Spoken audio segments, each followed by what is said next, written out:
In previous lecture, we are discuss about the kingdom Protista, in which I am discuss about general characters of Protista, like habitat, their structure, locomotion, nutrition, and reproduction.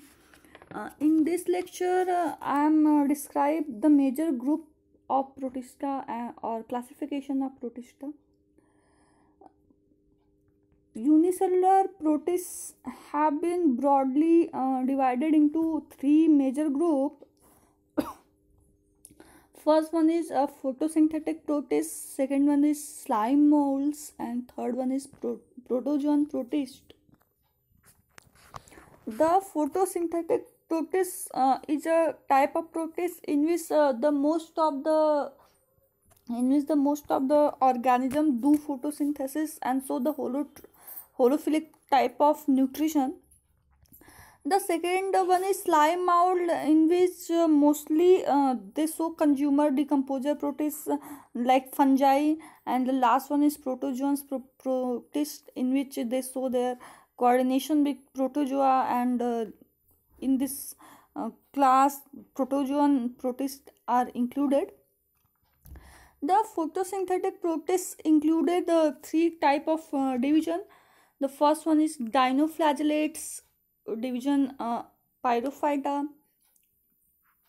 Second one is diatoms, division Bacillariophyta, and third one is Euglena like flagellates, division Euglenophyta. Slime molds have no division. Protozoans protists included four phylum of protozoa. First one is Zoophagillates, belonging to the phylum Zoophagellata. Second one is Sarcodines. Sarcodines belong to the phylum Sarcodina. Third one is Sporozoans, belong to the phylum Sporozoa. And last one is the ciliates belonging to the phylum Ciliata. आप लोगों ने class 9th या 10th में ये एक general characteristics पढ़े होंगे, general classification of animal पढ़ा होगा. उसमें प्रोटोजोआ का क्लासिफिकेशन अगर पढ़ा होगा तो उसमें ये चारों फाइलम आए होंगे, जूफ्लैजेलेटा, सार्कोडिना, स्पोरोजोआ एंड सीलिएटा. अब हम इसे एक एक करके आगे डिस्कस करते हैं. The first one is photosynthetic protist. इस ग्रुप में मोस्टली यूनिसेलुलर जो यूकैरियोटिक एल्गी है उसको प्लेस करते हैं. हम ये जानते हैं कि जो एल्गी है वो एक्वाटिक इन नेचर होता है. तो यहाँ पे एक एल्गी का डिफिनीशन है. The term algae refers to several kind of aquatic simple thalloid and photosynthetic organism ranging from unicellular microscopic form to the giant seaweed. ये मोस्टली एक्वाटिक इन नेचर होता है, सिंपल थैलेकॉइड इन नेचर है, photosynthetic organ है, means की होलोफिटिक nutrition show करता है, अपना food ये खुद बना सकता है. ये एक यूनिसेलुलर माइक्रोस्कोपिक फॉर्म से भी हो सकता है और ये जाइंट सी बीड्स भी हो सकते हैं, जो समुद्र में बड़े बड़े वीड्स होते हैं वो भी हो सकते हैं. तो इन टू किंगडम क्लासिफिकेशन, जो कि जहाँ पे सारे एनिमल को, सारे ऑर्गेनिज्म को दो किंगडम में रखा गया था, प्लांटियन एनिमेलिया, उसमें एल्गी को हम प्लेस करते थे plant. But in the five kingdom type of classification, there are a different kind of alga present which are placed in different kingdom. The first blue green alga, जो कि नीली हरी शैवाल होती है जिसको बोला जाता है, जो साइनोबैक्टीरिया थी उसे किंगडम मोनेरा में प्लेस किया गया. The second one is green alga, brown and red alga, इसे किंगडम प्लांटी में प्लेस किया गया. जबकि जो रिमेनिंग यूनिसेलुलर एल्गा था such as dinoflagellates, diatoms and euglenoid, उसे किंगडम प्रोटिस्टा में प्लेस किया गया. Now we are discuss each of this one by one. एक छोटा सा टॉपिक यहाँ पे समझ लीजिए आप कि जितने भी फोटोसिंथेटिक प्रोटिस्ट होते हैं are mostly planktonic in nature. Means they grow and cover the surface of water body and move on the mercy of the water current. अगर आपको इसका एक एग्जांपल देखना है तो गांव वगैरह में कोई अगर ऐसा पॉन्ड है जिसमें कि वाटर का फ्लो नहीं है, तो जब रेनी सीजन का एंड होता है, जब उसमें पानी कम होता है, तो आप देखेंगे कि उसके सरफेस पे एल्गी ग्रो जो है वो ग्रो कर जाता है, huge amount of algae grow करता है, जिसे कि एल्गल ब्लूम भी कहते हैं। तो जितने भी प्रोटिस्ट हैं, फोटोसिंथेटिक प्रोटिस्ट, वो मोस्टली प्लैंक्टोनिक फॉर्म में है, वाटर के सरफेस पे ग्रो करेंगे। And the phytoplanktons like alga are the major producer of aquatic ecosystem। अगर आप पढ़े होंगे तो जो एक्वाटिक इकोसिस्टम होता है उसके ये मेजर प्रोडक्टर होते हैं, मेजर प्रोड्यूसर होते हैं। ये टोटल कार्बन डाइऑक्साइड को जो बायोस्फीयर का है उसे एब्जॉर्ब करते हैं, देन ग्लूकोज या कार्बोहाइड्रेट का फॉर्मेशन करते हैं। The first dinoflagellates belonging to the division Phyrophyta. The general characters, habit and habitat. This is a well-defined group of unicellular golden brown photosynthetic organism.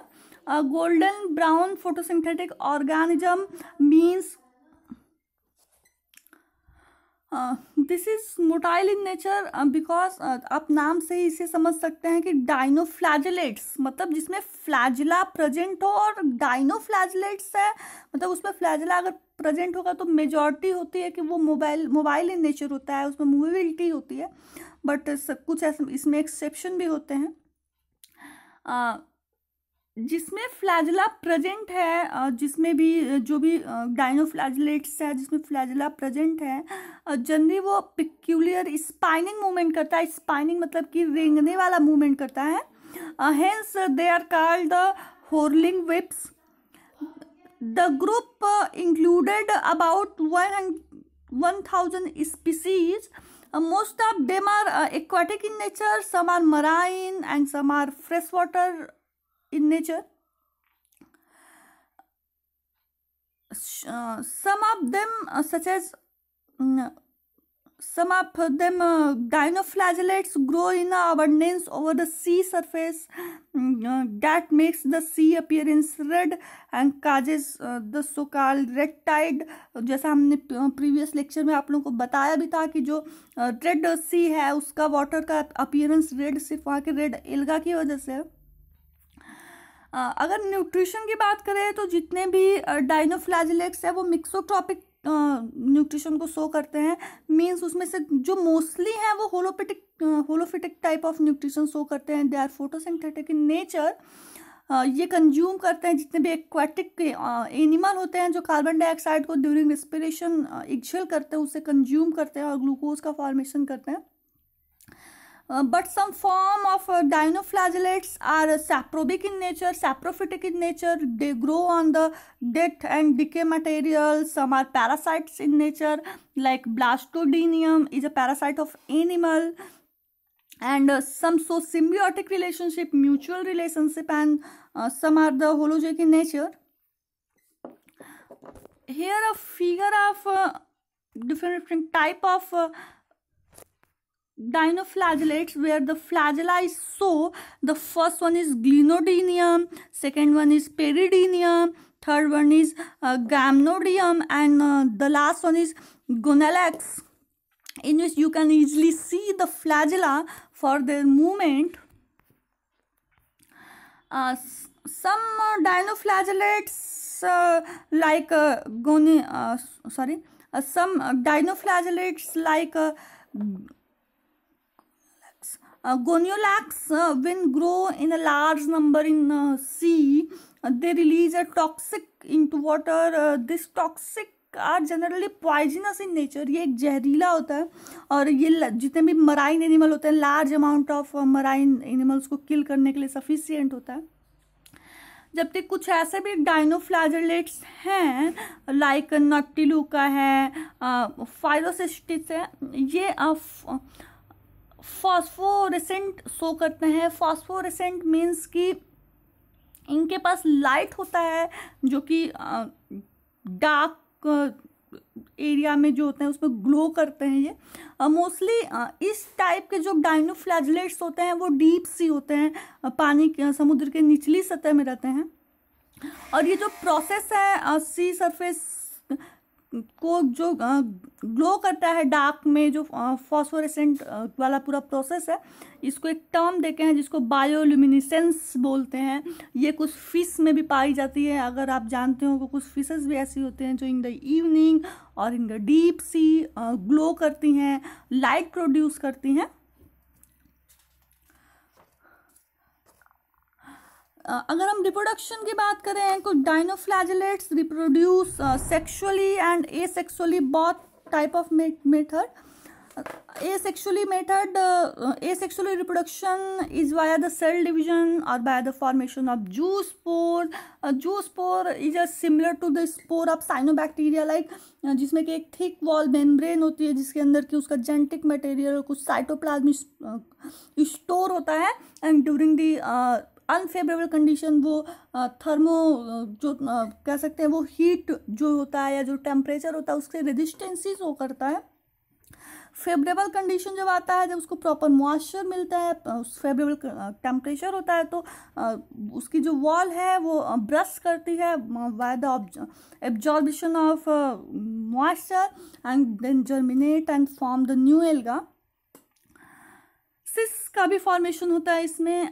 सिस भी एक टाइप का spore है। और अगर सेक्सुअल रिप्रोडक्शन की बात करें तो इफ अकर, ये जनरली नहीं होता, but if occur is a type of isogamous or anisogamous type of reproduction.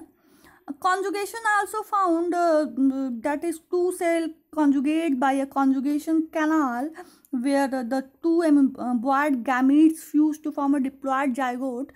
ये सेम प्रोसेस है जो हमने लास्ट लेक्चर में डिस्कस किया था, जिसमें पहले हैप्लॉइड सेल का फॉर्मेशन हो रहा था बाय द मियोसिस, देन ये एमीबॉइड गैमीट्स होते थे जो वो कॉन्जुगेशन होता था, तो कॉन्जुगेशन कैनाल का फॉर्मेशन होता था उनके बीच में, और फिर ये दोनों एमीबॉइड गैमीट फ्यूज करते हैं और एक डिप्लॉइड जाइगोट का फॉर्मेशन करते थे, जो कि डेवलप करके डिग्रो करके वापस एक ऑर्गेनिज्म बनाता था। अगर हम इसका एक प्रॉपर एग्जाम्पल दे तो आप देखेंगे आफ्टर द रेनी सीजन, जब अनफेवरेबल कंडीशन आता है, जब टेम्परेचर हाई हो जाता है, मॉइस्चर लो हो जाता है, ह्यूमिडिटी लो हो जाती है, तो जितने भी पॉन्ड होते हैं जो मोस्टली सूख जाते हैं वो पूरी तरीके से जो ड्राई हो जाते हैं, उसमें कहीं भी आपको कोई एल्गा नहीं दिखेगा, कहीं भी कोई और वाटर बॉडी नहीं दिखेगा।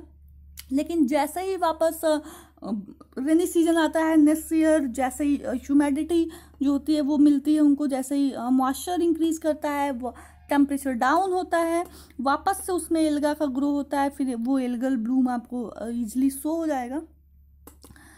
तो next point is diatom which is also part of protista which are discuss in next lecture. Thank you.